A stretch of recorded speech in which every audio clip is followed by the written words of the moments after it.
Okay, so for this scrum, we're just going to focus on this near side, the blue tight head and the green loose head.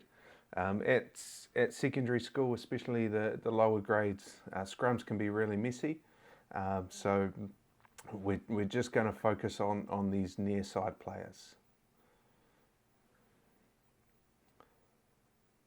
So when this blue tight head's come in, he's not in any good body position. He's come in really high, he's standing up straight, and he's angled in. He's almost facing his opposite tight head or the referee.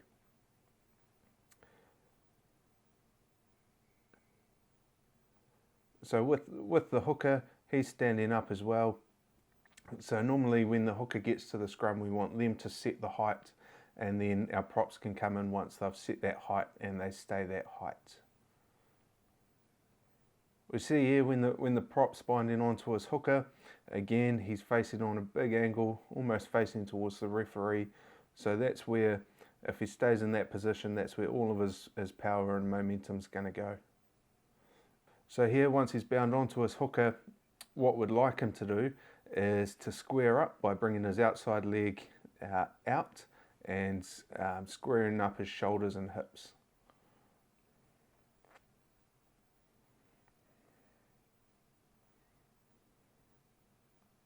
If we look at the tight head compared to his opposition loose head, the loose head, he's got his legs in a good position, his feet are facing straight forward. Okay, he's got his big Superman chest, we call it, all right, and his head's in a neutral position. So that green loose head, he's in a really good position there.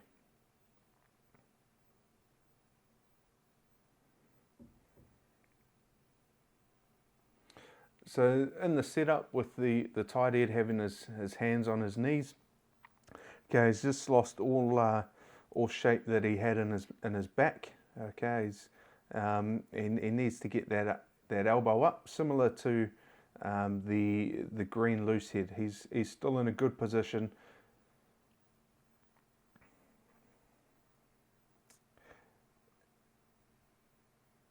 And on the crouch, okay, we can see his legs are still quite straight, his back's arched.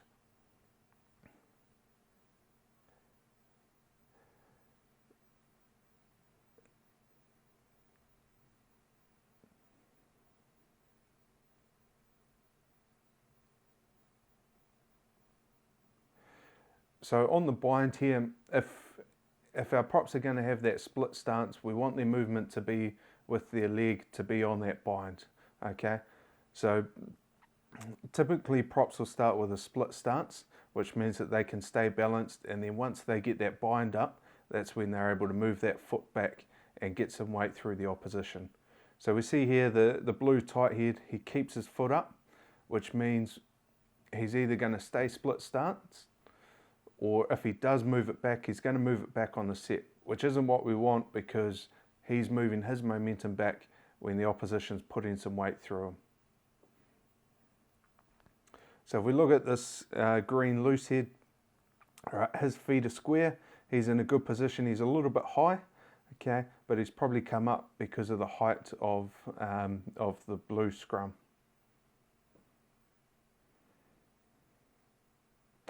Okay, and on the set, both teams are really high. Okay, we see the leg positions of both teams not in a great position. Okay.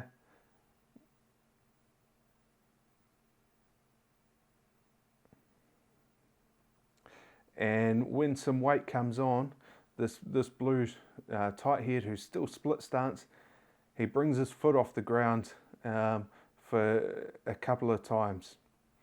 Okay, it's pretty hard to scrummage when you're on one foot. If we can have both feet in the ground, all right, we get our power from the ground. So try and keep both feet into the ground. We'll just scroll that back a little. Okay, so when some weight comes on, because of his leg position and his body height, he's not really in a position to push back. Okay, so it's just going to be one-way traffic after that.